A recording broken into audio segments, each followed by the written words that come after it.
చెప్పేవాడిని. ఉపవాసం ఉండి 3 దినాలు ప్రార్థన చేయండి, దేవుడు అద్భుతం చేస్తాడు అని ఒక పాస్టర్ గారు చెప్తే ఒక గదిలోకి వెళ్ళిపోయాను. నా ఇంట్లో నేను చెప్పాను, ఖురాన్ చదువుకుంటాను, నమాజ్ చదువుకుంటాను, ఎవరైనా వస్తే నేను లేనని చెప్పేయండి అని చెప్పి ఒక గదిలోకి వెళ్ళిపోయాను. బయట నుంచి తాళం వేసేయని చెప్పాను నా భార్యతో.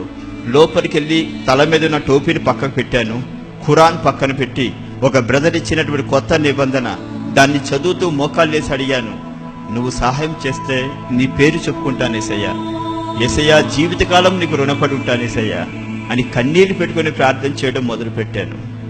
3 దినాలు ఉపవాస ప్రార్థన చేసి బయటకు వచ్చి అలా కూర్చున్నాను.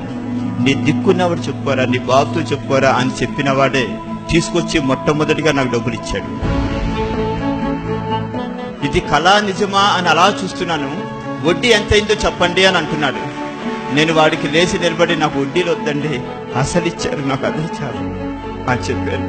ఆ మధ్యాహ్నం మరొకడు వచ్చాడు, సాయంత్రానికి మరొకడు వచ్చాడు. ఒకే దినాన 3 తెచ్చి డబ్బులు ఇచ్చారు. యేసయ్యా అని కన్నీరు పెట్టుకుని అడిగాను. శ్రమల్లో మీకు తోడై ఉంటాను, మిమ్మల్ని విడువను ఎడబాయను, అనాథలుగా విడిచిపెట్టను అని చెప్పినది. కన్నీరు పెట్టుకుని ప్రార్థన చేస్తుంటే నా ఇంటికి అందరు తీసుకొచ్చి డబ్బులు ఇవ్వడం మొదలు పెట్టారు. ఇంటింటికి వెళ్ళి చెయ్యి పట్టుకొని కన్నీళ్లు పెట్టుకుని బతిమాలినా సరే ఒక్కడు 1 రూపాయి ఇవ్వనివాడు ఇంట్లో మోకాలేసి యేసయ్యా అని చెయ్యి ఎత్తితే నా ఇంటికే డబ్బులు తీసుకొచ్చి ఇచ్చారు. ఆకాశంలో మబ్బు తొలగిపోయినట్టుగా కొన్ని దినాలకే యేసయ్య నా అప్పులన్నీ కూడా తీర్చాడు. మహిమ క్రీస్తుకి కలుగును గాక. ఒక దినాన్న నా భార్య నన్ను అడిగింది, బాత్రూంలోకి వెళ్ళి మీరు ఎవరితో ఇంతసేపు మాట్లాడతారు, మీరేంటి గంటకోసారి బాత్రూమ్కి వెళ్తారేంటి, వెళ్ళి ఇంతసేపు ఎందుకుంటారు లోపల అని చెప్పేసి నా భార్య నన్ను అడిగితే అప్పుడు కూర్చోబెట్టి నా సాక్ష్యాన్ని మొట్టమొదటిగా నా భార్యకు చెప్పాను. వెంటనే నా భార్య చెప్పింది, కన్నీళ్లు తుడిచిన వాడే నిజమైన రక్షకుడు, శ్రమల్లో తోడై ఉన్నవాడే నిజమైన దేవుడు. చదివిన నమాజు మనకు సహాయం చేయలేదు, కానీ బాత్రూంలో ప్రార్థన చేస్తున్న ప్రభు ఇంత అద్భుతం చేస్తున్నాడు. బాత్రూంలో ఏంటంటే ఇంట్లోనే ప్రార్థన చేయండి, నేను కూడా ప్రార్థన చేస్తాను అని అంది. నేనును నా ఇంటి వారు యెహోవాను సేవించదము అని ప్రతి రాత్రి కూడా నేను, నా భార్య, నా పిల్లలు కూర్చొని ప్రార్థన చేయడం మొదలు పెట్టాము. పగలు ఎవరైనా నాకు క్రిస్టియన్స్ కనబడితే వాళ్ళ దగ్గరికి వెళ్ళి మీ సాక్ష్యం ఏంటి అని అడిగేవాడిని. వాళ్ళు సాక్ష్యం చెప్తే ఆ సాక్ష్యాన్ని రాత్రి నా భార్య, నా బిడ్డలు కూర్చోబెట్టి చెప్పేవాడిని. ఆ సాక్ష్యాలే నా భార్య, నా బిడ్డలు బలపడిపోయారు. నా భార్య చెప్పింది, మనం చర్చికి వెళ్దామండి అంది. నీ కుటుంబ సభ్యులు ఒప్పుకోరు కదా అని చెప్పేసి, వాళ్ళ కోసం కాదు, మన కోసం బతుకుదాం, మన చర్చికి వెళ్దామండి అని. అప్పటి వరకు దొంగచాటుగా చర్చికి వెళ్తూ ఉండేవాడిని నేను. ఆ రోజు నుంచి నా భార్య, నా బిడ్డలు తీసుకుని చర్చికి వెళ్ళడం మొదలెట్టాము.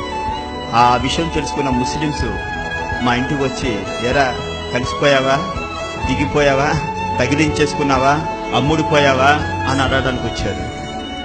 మా ఇంట్లో బియ్యం లేనప్పుడు ఏం తింటున్నావో అడగడానికి రాలేదు. నా పిల్లలు మంచిని దాగి పడుకుంటున్నప్పుడు ఒక బిస్కెట్ ప్యాకెట్ ఇవ్వడానికి ఒక్కటి రాలేదు.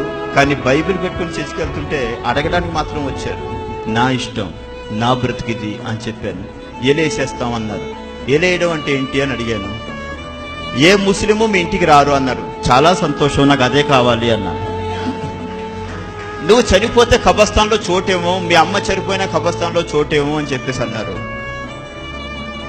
నేను వాళ్ళతో చెప్పాను, మీరు ఎవ్వరు రావద్దు దయచేసి, మీరు చనిపోయినా రావద్దురా బాబు, నాకు అదే కావాలని. వీడు బడి తెగించేశాడు, వీడికి పిచ్చి బాగా ముదిరిపోయింది అన్నాడు. మన భక్తి వారికి వెర్రితనంగా ఉంటుంది. నన్ను కొట్టాలని చూశారు. కొంతమంది కిరాయి మనుషులు డబ్బులు ఇచ్చారు, నేను కనబడకుండా లేకుండా చేయండి అని చెప్పేసి. 10 మంది డబ్బులు తీసుకుంటే అందులో ఒకడు వచ్చి నాకు చెప్పేవాడు, మిమ్మల్ని కొట్టమని కొంతమంది డబ్బులు ఇచ్చారు, ఈ రాత్రి కొంతమంది మీ ఇంటికి వస్తారు, తలుపులు తీయకండి, కొన్ని దినాలు మీరు బయట తిరగకండి, జాగ్రత్త అని చెప్పేసి, వాళ్ళు ఏమైనా చేస్తారు మిమ్మల్ని అని చెప్పేసి. కన్నీరు పెట్టుకుని అడిగాను, యేసయ్యా నా తండ్రి చిత్తము లేకుండా నీ తల మీద ఇంట్రుకు నెల రాలదన్నాడు.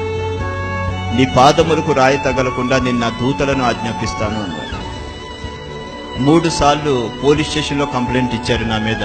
కానీ 3 సార్లు కూడా ప్రభు నన్ను తప్పించాడు, ఏ కేసు లేకుండా. శాశ్వతమైన ప్రేమతో నేను నిన్ను ప్రేమించుచున్నాను, విడువక నీ పట్ల కృప చూపించేదని చెప్పిన దేవుడు. ఎన్ని ప్రయత్నాలు చేసినప్పుడు కూడా ప్రభు నన్ను కాపాడాడు. నన్ను ఏమీ చేయలేక నా కుటుంబ సభ్యుల మీద ఒత్తిడి తెచ్చారు. మా అత్తగారు, మామయ్య గారు మాకు ఒక సొంత ఇల్లు ఇచ్చారు. ఆ ఇల్లు కూడా వెనక్కి తీసేసుకున్నారు వాళ్ళు. ఈ ఇంట్లో ఉంటే మీరు ప్రార్థన చేయకూడదు, చర్చికి వెళ్ళకూడదు, ఇల్లు కావాలో యేసుప్రభు కావాలో తెలుసుకోండి అని అడిగారు మా అత్త మామ. మాకు యేసుప్రభు కావాలి అంటే ఇంట్లోంచి బయటికి వెళ్ళిపోండి అన్నారు. పులిపీడిద నిలబడి చెప్తున్నాను. నా భార్య వెంటనే చెప్పింది, మాకు ఇల్లు వద్దు, యేసుప్రభువే కావాలి. నాన్నగారు మీ ఇల్లు మీరు తీసుకోండి అని ఇంటి కాగితాలు తీసుకెళ్లి మా నాన్నగారు చేతులు పెట్టింది. 2003 సంవత్సరంలో ప్రభు నన్ను దర్శించారు. 2004 సంవత్సరంలో బైబిల్ కాలేజీలో ఉన్నాం. 2005 సంవత్సరంలో సంపూర్తిగా సేవకు సమర్పణ చేసుకున్నాను. దేవుడు దీవించాడు, ఆశీర్వదించాడు, ఆంధ్ర సరిహద్దులు దాటించాడు, ఇతర రాష్ట్రాల్లో వాడుకున్నాడు. నా పిల్లలిద్దరూ బైబిల్ కాలేజీలో ట్రైనింగ్ పొందుతున్నారు. నా పాప ఈ రోజున వాక్యం చెప్తుంది. స్త్రీల మధ్య నా పాపని దేవుడు వాడుకుంటున్నాడు. మా బాబు అయితే సండే స్కూల్ నడుపుతాడు, చిన్నపిల్లలకు వాడు వాక్యం చెప్తున్నాడు. ఇంతగా నేను ఆశీర్వదింపబడడానికి కారణం నా భార్య చేస్తున్న ప్రార్థన. ఈ 3 సంవత్సరాల్లో నా భార్య అయితే 5 సార్లు బైబిల్ పూర్తి చేసింది. ప్రతి నెల కూడా 3 రోజులు కట్టుకు ఉపవాసం ఒక రూమ్లోకి వెళ్ళిపోయి కన్నీరు పెట్టుకొని ఆ 3 దినాల ఉపవాస ప్రార్థన మా జీవితాన్ని మార్చింది అని నా భార్య ప్రతి నెల కూడా 3 రోజులు కట్టుకు ఉపవాసం చేస్తూనే ఉంటుంది. సుమారు రోజుకి 7 సార్లైనా మోకాళ్ళు వేసి ప్రార్థన చేస్తుంది. ఆమె చేస్తున్న ప్రార్థనే దేవుడు నన్ను